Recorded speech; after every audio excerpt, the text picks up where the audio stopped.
वक्त रहते कुछ लोगों के पास समझ नहीं होता है, और जब समझ आ जाता है आपको तब आपके पास वक्त नहीं रहता है।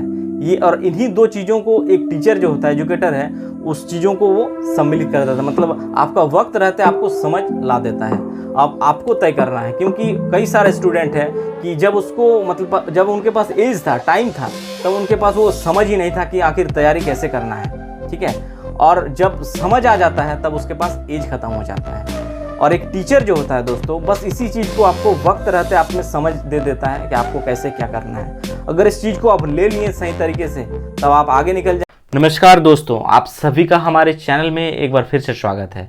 दोस्तों, आज के इस वीडियो में हम बात करने वाले हैं कि लूसेंट पढ़ने का बेस्ट तरीका, यानी ये जो बुक है दोस्तों, इस बुक को कैसे बेस्ट तरीका से पढ़ा जाए।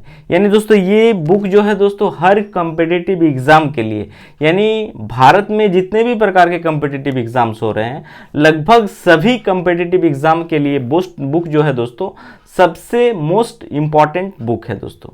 यानी हर कंपटीशन की तैयारी करने वाले जितने भी स्टूडेंट हैं, सबके पास लगभग अप्रोक्सीमेट अगर देखा जाए तो 97% लोगों के पास दोस्तों ये बुक जरूर मिल जाएगा। इंग्लिश मीडियम या हिंदी मीडियम, जो जिस मीडियम में तैयारी करते हैं उनके पास ये बुक मिलेगा ही मिलेगा। कारण है कि ये बुक जो है दोस्तों जीके जीएस के लिए एक तरह से कहा जा सकता है सबसे बेस्ट बुक है। यानी जितने भी जीके जीएस में क्वेश्चंस आते हैं वो सारे क्वेश्चंस दोस्तों अगर आप इस बुक से प्रिपरेशन कर लेते हैं तो लगभग सारा चीज़ इस बुक में मिल जाता है। बट सबसे बड़ी जो समस्या है दोस्तों इस बुक के साथ, कि इस बुक को आज तक ज़्यादातर लोगों के साथ जो है कंडीशंस कि वो कंप्लीट इसको कभी पढ़ ही नहीं पाया है। यानी अगर देखा जाए तो अगर इतिहास पढ़ लिया है, ठीक है, हिस्ट्री अगर पढ़ा है तो इतिहास के कुछ सेगमेंट को पढ़े हैं, कुछ सेगमेंट को छोड़ दिए हैं। ज्योग्राफी में भी यही कंडीशंस है, तो लगभग सारे सेगमेंट्स में देखेंगे तो यही कंडीशंस रहता है। तो इसको कैसे सुधारा जाए, और जो बेस्ट तरीका बताऊंगा दोस्तों, आफ्टर 30 डेज इस प्रोसेस को अगर आप लोग अपना लेते हैं तो 30 डेज के बाद दोस्तों आप लोग कमेंट सेक्शन में जरूर बताएंगे कि ये आपके लिए कितना यूजफुल रहा। बस इस तरीका को एक बार अपना के देखिए, फिर देखिएगा इस किताब को पढ़ने में मजा भी आ जाएगा और साथ ही आपका जो तैयारी है वो बहुत अच्छे से हो जाएगा। ठीक है, सबसे पहले इस किताब का एक ओवरव्यू देख लेते हैं दोस्तों। लूसेंट जो किताब है दोस्तों, ये जीके जीएस में ये सारा टॉपिक आपको मिलेगा। ठीक है, यानी इतिहास की बात करें जो कि हिस्ट्री में दोस्तों आपको तीनों सेगमेंट मिलेगा।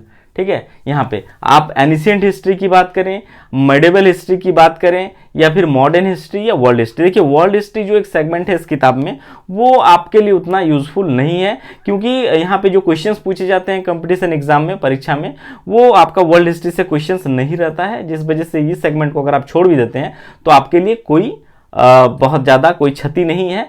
हाँ, अगर आप जानने के इच्छुक हैं वर्ल्ड हिस्ट्री के बारे में तो आप पढ़ सकते हैं उस सेगमेंट को। ठीक है, फिर देखेंगे तो भूगोल मिल जाएगा।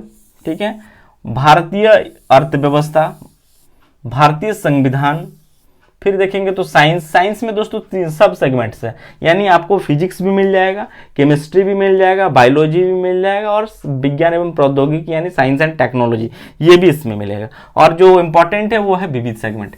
विविध सेगमेंट में दोस्तों आपको हर तरह की चीज़ें मिलेगा, चाहे कला संस्कृति की बात करें, भारत के प्रथम, विश्व के प्रथम, जो भी है स्पोर्ट्स रिलेटेड सारा चीज़ आपको मिल जाएगा।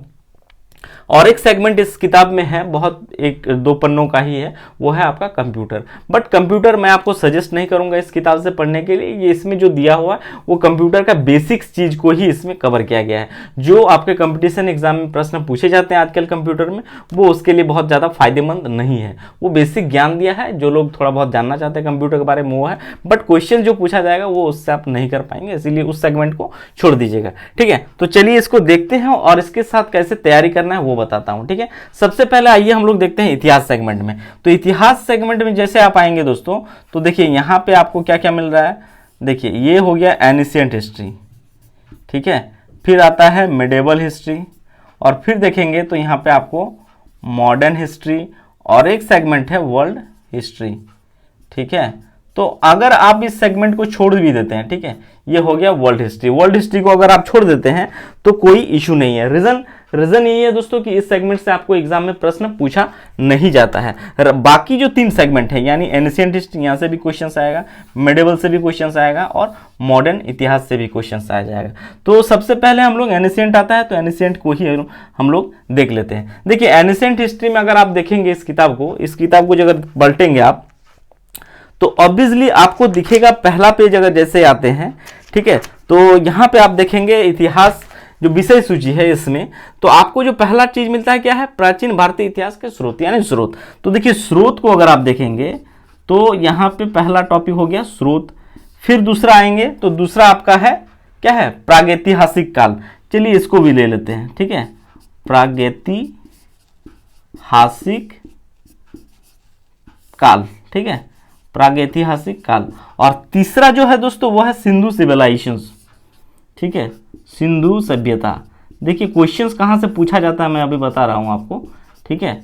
देखिए इसके बाद जैसे हो जाए आपका जैन धर्म यानी धार्मिक आंदोलन जो है, जैन धर्म हो गया, फिर हो गया बौद्ध धर्म, ठीक है, ये सारा चीज आपको यहाँ पे मिल जाएगा। और ये सब चीज जो है दोस्तों अगर किस किताब से अगर आप तैयारी किए होंगे ईमानदारी से तो आप देखेंगे बहुत कम पेजेस का है, यानी इसमें देखेंगे तो ये है आपका, अगर स्रोत की बात करेंगे तो स्रोत जो आपको दिखेगा ये है 1 नंबर पेज से लेकर 3 नंबर पेज तक आपको स्रोत दिखेगा। फिर प्रागैतिहासिक काल में अगर आते हैं तो ये भी सिर्फ 1 पेज यानी पेज नंबर 3 में ही ये भी खत्म है, सिर्फ पेज नंबर 3। देखिए ये हो गया आपका प्रागैतिहासिक काल। फिर आते हैं हम लोग सिंधु सिविलाइजेशन, तो 3 से 5 नंबर पेज के बीच आपको सिंधु सभ्यता मिलेगा, यानी 3 से 5। समझिए सर कितना छोटा छोटा पेज में ये कवर किया हुआ है। फिर जैन धर्म बौद्ध धर्म की बात करें तो जैन धर्म 6 से 7 नंबर पेज और बौद्ध जो है वो 7 से 8, यानी देखिए यहाँ पे इसको हम लिख देते हैं, देखिए ये 6 से 7 नंबर पेज और ये हो गया 7 से 8 नंबर पेज। ये चीज मैं यहाँ पे बता रहा हूं, इसके बाद आप इन चीजों को यहाँ पे अप्लाई कर लीजिएगा। बस पढ़ने का तरीका जो है वो बेस्ट बता दे रहा हूं, आपको अप्लाई करना खुद ही है, ठीक है। ईमानदारी से आप लोग एक बार अप्लाई कर लीजिए 30 डेज के लिए, ओनली 30 डेज के लिए। फिर आप लोग कमेंट सेक्शन में जरूर बताइएगा। 30 दिन ईमानदारी से मेहनत कर लीजिए, ज्यादा नहीं तो 2 से 3 घंटा पर डे का आप निकाल लीजिएगा, ठीक है, 2 से 3 घंटा, ठीक है, इससे ज़्यादा नहीं, ठीक है, 2 से 3 घंटा रेगुलर आप पढ़िए। 30 डेज के बाद आप लोग कमेंट सेक्शन में बताइए कि ये आपके लिए कितना यूजफुल रहा है, ठीक है। अब देखिए जैसे यहाँ पे आते हैं स्रोत, तो स्रोत में जैसे जो भी क्वेश्चंस हैं स्रोत के आप इस किताब से पढ़ लेंगे, ठीक है, यानी ये वाला चीज से, ठीक है, इस किताब के आप इस किताब से पढ़ेंगे पेज नंबर 1 से 3 तक, इसको पढ़ लेंगे। इसके बाद करना क्या है मैं बता रहा हूं। इसके बाद दोस्तों लुसेंट का और एक जो ये वाला किताब आता है वस्तुनिष्ठ सामान्य ज्ञान।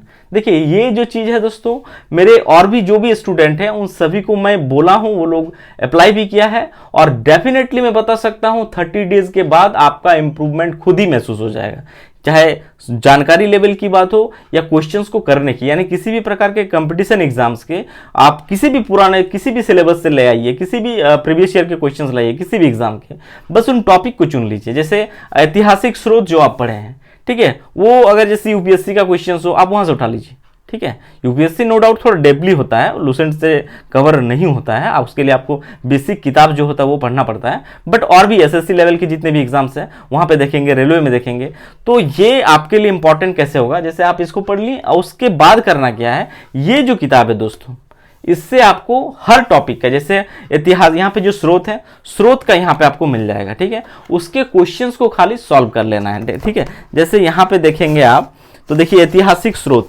ये रहा, ठीक है, जो आपको 2 नंबर दिख रहा होगा यहाँ पे, ठीक है, यहाँ पे इसको आना है और उसको सॉल्व करना है, यानी उस टॉपिक को जैसे वहां से पढ़ लिए, एक पढ़ने के बाद करना क्या है, यहाँ से आपको क्वेश्चंस प्रैक्टिस करना है, यानी आप जो पढ़े हैं लगभग वो सब आंसर यहाँ पे मिल जाएगा, आपको सिर्फ यहाँ से सॉल्व करना है। नहीं हो रहा है कोई बात नहीं, जो क्वेश्चंस नहीं हो रहा है उसको आप मार्क करिए, ठीक है, उसको मार्क करके रखिए, फिर आप थ्योरी देखिए उस किताब से और उसको हल करिए।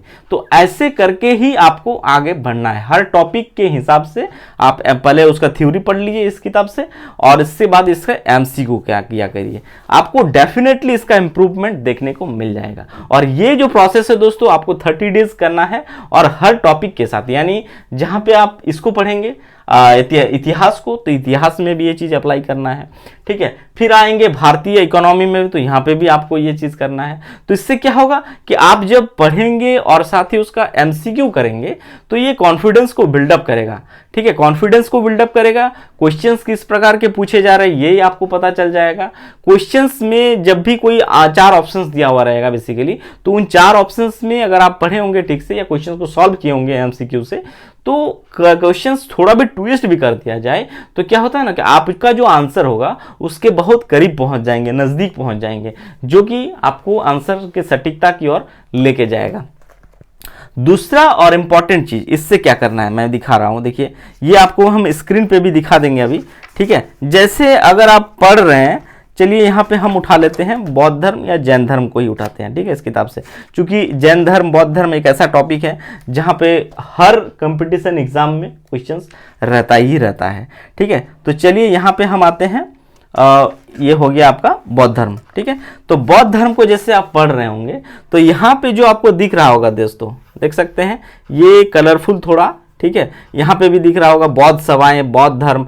तो यहाँ पे जैसे बौद्ध सभाएं अलग से एक आपको रेक्टेंगल में दिया हुआ है, ये इस किताब में मिल जाएगा, जो कि आपको स्क्रीन पर भी दिख रहा होगा। आपको करना क्या है, सिंपली ये हर टॉपिक में मिलेगा या हर सेगमेंट में, यानी अगर आप भूगोल में आएंगे तो इस प्रकार की चीज देखने को मिलेगा। ये होता है कि एक तरह से इंपॉर्टेंट फैक्ट, ठीक है, इंपॉर्टेंट फैक्ट। और ज्यादातर जो क्वेश्चंस पूछे जाते हैं आप देखिएगा, क्वेश्चंस में जितने भी एग्जाम दिए होंगे वो लगभग इन ब्रैकेट से क्वेश्चन ज्यादातर रहते हैं, यानी ये इंपॉर्टेंट चीज होता है। तो ये आपको हर सेगमेंट में मिलेगा।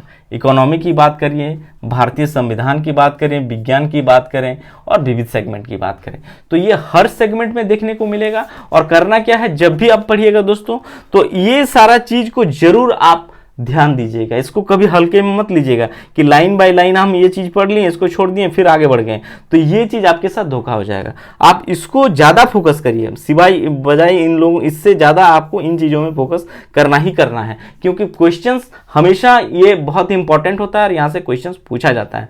तो सिंपली यही करना है दोस्तों, और लूसेंट पढ़ने का यही बेस्ट तरीका है दोस्तों, कवर करना, ठीक है। पढ़ते तो बहुत लोग हैं, बट आप देखे होंगे कि इतिहास में स्रोत को छोड़ दिए हैं, या तो सिंधु सिविलाइजेशन पढ़े हैं, बौद्ध धर्म जैन धर्म को पढ़े हैं, बाकी जो धर्म है उसको छोड़ दिए हैं, शैव धर्म हो, बाकी ये सब धर्म को छोड़ दिए होंगे।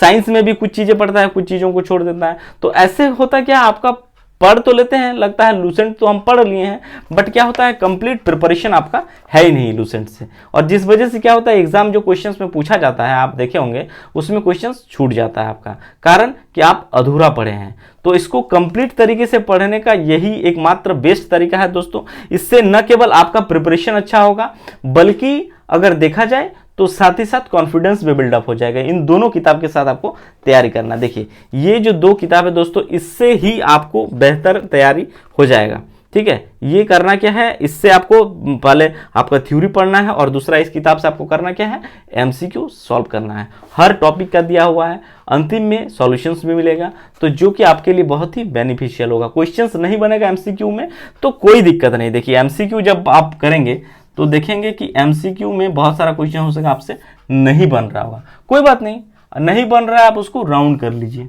जैसे 1 नंबर क्वेश्चन नहीं बना आपसे, राउंड कर लिए, आगे बढ़ गए। जो क्वेश्चन सॉल्व हो रहा है सॉल्व कर लीजिए, पहले नहीं बना आप राउंड जो है आप उसको फिर टॉपिक में आ जाइए, ठीक है। जैन धर्म पढ़ रहे थे, जैन धर्म के टॉपिक में आ गए, उसको फिर से एक बार देख लिए, तो आपको आंसर खुद ही मिल जाएगा, फिर आप आंसर करेंगे।